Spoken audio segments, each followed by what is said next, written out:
Our Bible word is 1 Peter 3 verse 15. But sanctify the Lord God in your hearts, and always be ready to give a defense to everyone who asks you a reason for the hope that is in you, with meekness and fear. So let's first have a look at the context of 1 Peter.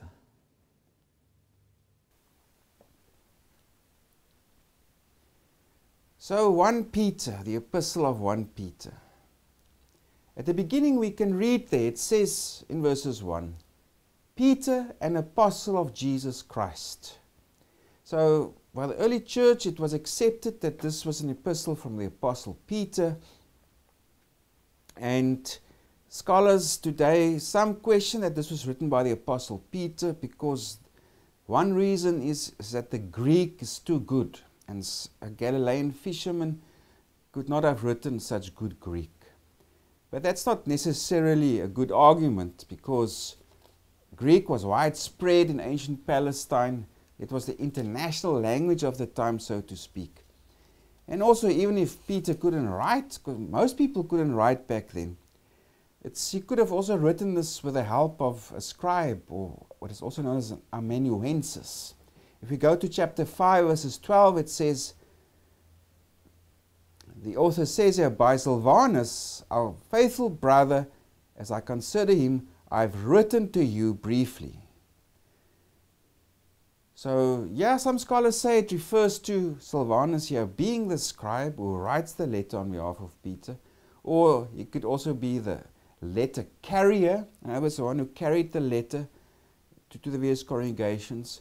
Or perhaps it could be both. So there's debate in terms of what this exactly means. But it's not as if Peter himself would have been a foreigner to Greek. But that's one of the objections, that Peter the apostle wrote this epistle. But we will approach this epistle as it comes from the apostle Peter. Because for those who say that it was not written by Peter, they dated to the 70s, 80s or 90s. If it comes from the apostle Peter, scholars dated to the early 60s. And Peter refers here to Babylon, that he was writing from Babylon, which is a code word for Rome. So if it was written by the apostle Peter, he was writing it from Rome. And perhaps here with the help of Silvanus, who acted as his secretary. Yeah, in the early 60s. And we can go read there in chapter 5, verses 13. She who is in Babylon, elect together with you, greets you. And so does Mark, my son. So Peter identifies this is from Babylon, in other words, Rome. He also says Silvanus is the one to whom I send this, and also Mark. And importantly, Silvanus, also known as Silas, and Mark was also associated with the ministry of Paul. And of course, Paul ended up also being in Rome in the 60s, early 60s. Another reason that we can see this as written by Peter is that the author also writes there, I who am a fellow elder and a witness of the sufferings of Christ. So we cannot just reject that this epistle was not written by Peter. He says here, I was a witness of the suffering of Christ. Peter was writing this because it was a difficult time for these Christians. And they were harassed. They were verbally abused. They were mistreated. We find many references to this throughout the epistle. And for example, if we go to chapter 1, verses 6 to 7, it says there, in this you greatly rejoice, though now for a little while, if need be, you have been grieved by various trials.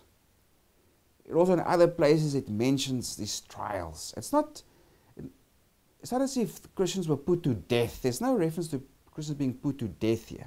But they were verbally abused. They were harassed because of their Christian faith.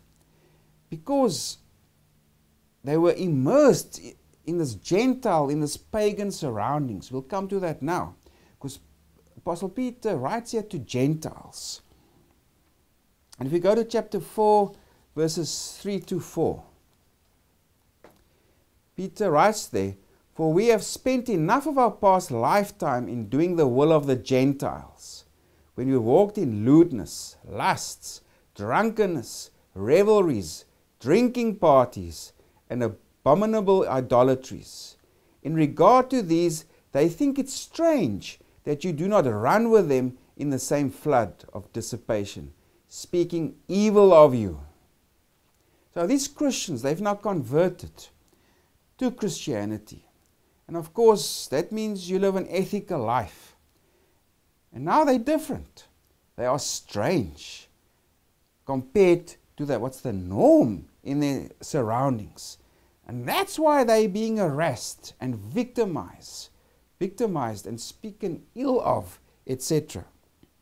So these Gentiles, they come to Christ. They change their lives.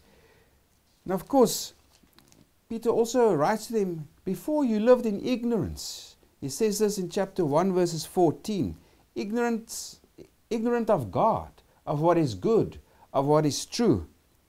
Also in verses 18, the author writes, knowing that you were not redeemed with corruptible things, like silver or gold, from your aimless conduct received by tradition from your fathers.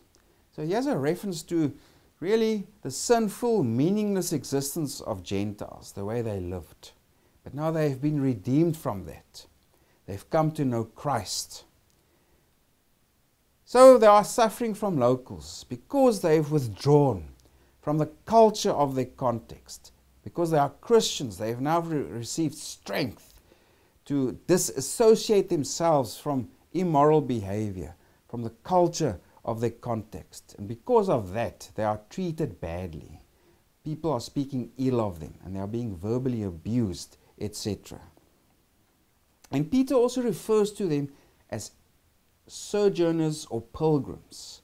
And in other words, they do not belong here. Now these two words, you already find it there in verses 1, to the pilgrims. You can also say sojourner or stranger. Also in verses 17 that's mentioned, but that's not clear so in the New King James Version. But if you go to chapter 2 verses 11, it also says there, beloved, I beg you as sojourners and pilgrims. So those two words, sojourners and pilgrims, they are basically synonyms. And they can be translated as being a stranger or a foreigner, a non-citizen or an alien, a resident alien. In other words, you're a non-citizen of that area. It can also mean you're a temporary resident. So Peter's addressing these Christians. You do not belong to this world. You are pilgrims. You are sojourners. You are elect. You have been separated now from the sinful context and norms and values that from your culture that is around you. God has elected you. And so you're just pilgrims here because your true home is in heaven. So that's another interesting thing to take note of in terms of 1 Peter. 1 Peter addresses these Gentile Christians who are verbally abused, harassed. People speak badly about them because they do not want to participate anymore in sin, in what's going on around them. They are pilgrims or they are strangers, aliens here. This is not their true home, their place of rest. Their place of rest is in heaven. So we are now in the second half of 1 Peter. That is how to live in a hostile world. That's from chapters 2 verse 11 to chapter 4 verse 11. And again, we must understand the context of these Christians. They were a small minority of people in the ancient world. And imagine you live in a world where everything was hostile towards you. The culture, the values, the gods, religion. Your neighbors were against you. They speak evil of you. They can't understand. Why are you following this Christ? Everything was against you. And these people, they were a small minority. And they tried to live an ethical life. They left behind their pagan life. But in their environment, there's no universal sense of morality to live decent lives. The gods didn't expect you to live moral lives. They just expected that you make sacrifices to them, or that was the belief. you must make sacrifices to them, and then they will protect you and make sure nothing bad happens to you.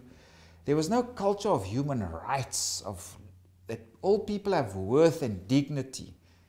That kind of ethos that pervades culture. Nothing like that existed. And yeah, these few Christians, of course, they're new to Christianity, and now the change for them, it was a radical break from the past, from what they were used to. And now they suffer because of that, because of their commitment to Jesus. Also for us today, our situation is different. The world, especially in the West, is becoming more hostile to faith, to Christianity. There's the onslaught of secularism, there's the onslaught of scientific materialism or atheism that attacks people of Christian faith. And the word we'll come to in verse 15 is give a defense, in the Greek apologia.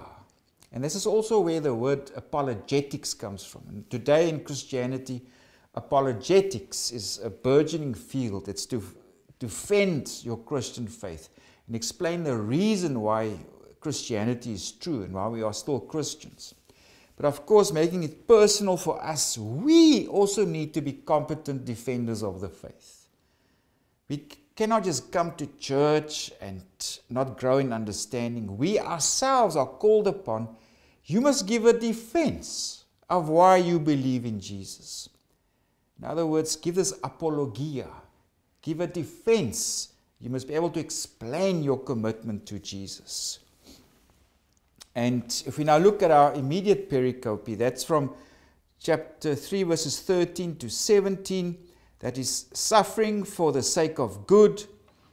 And 1 Peter is full of mention of these Christians suffering. It's in chapter 1, verses 6 to 7, and 2, basically every chapter. You can go read those passages. It's about Christians who are suffering. They are accused as being doers of evil. But Peter admonishes them, suffer for the right reason. Also, you are partakers of Christ's suffering. And Christ has also given us an example in suffering. If you go to chapter 2, verses 21. For to this you were called, because Christ also suffered for us, leaving us an example that you should follow his steps, who committed no sin, nor was deceit found in his mouth, who, when he was reviled, did not revile in return. When he suffered, he did not threaten, but committed himself to him who judges righteously. So Jesus also suffered, and he was innocent. And even through his suffering, he did not respond with threats and violence or whatever. And Peter now admonishes these Christians, you do the same. Because this is, Christ set us an example in this. Now if we go to our pericope, if we go to verses 3, verses 13, Peter speaks there. Normally, people won't do you harm if you do good. He asks a rhetorical question. Who will do you harm if you do good? But they're in a context where they actually suffer harm because they do good. So in the next verse he writes, but even if you should suffer for righteousness' sake, you are blessed, and do not be afraid of their threats, nor be troubled. Yeah, Peter is quoting from Isaiah, especially chapters 7 to 8. And Peter specifically alludes to Isaiah 8, verses 12 to 13. In Isaiah 7 to 8, the southern kingdom of Judah was threatened by Israel, and also the kingdom of Aram that was situated to the north of Judah, because they threatened to remove Judah's king, King Ahaz. But at this time, Isaiah promised God will protect them. So they must not be afraid of their plots. So it is, as in that time, don't be afraid of their plots and their threats. Peter admonishes these Christians also, don't be scared of their plots and whatever threats they aim at you. So why must they not be afraid? Or how can they respond to these threats? We come to our Bible word. But sanctify the Lord God in your hearts. Now take note, the King James Version of the Bible is based on some later manuscripts, the earliest manuscripts that has been discovered since the time of when the original King James Version was put together. it actually has a different reading here. It actually refers to Christ. So if we can look at that text again, the earliest manuscripts read, "But sanctify Christ as Lord in your hearts. And always be ready to give a defense." In other words, that apologia in the Greek. Always be ready to give a defense to everyone who asks you a reason for the hope that is in you with meekness and fear. So he's encouraging these Christians, you must know why you are followers of Jesus. Sanctify Christ as Lord. In other words, he's the one who controls your life. He's your Lord. You devoted to the Lord. You trust the Lord. Irrespective of the circumstances, sanctify. In other words, make Jesus holy as your Lord, as the one to whom you are devoted, faithful. You will always retain your trust in the Lord. That is how we sanctify Jesus in our hearts. And be ready to give a defense. Be competent. Have knowledge of your faith.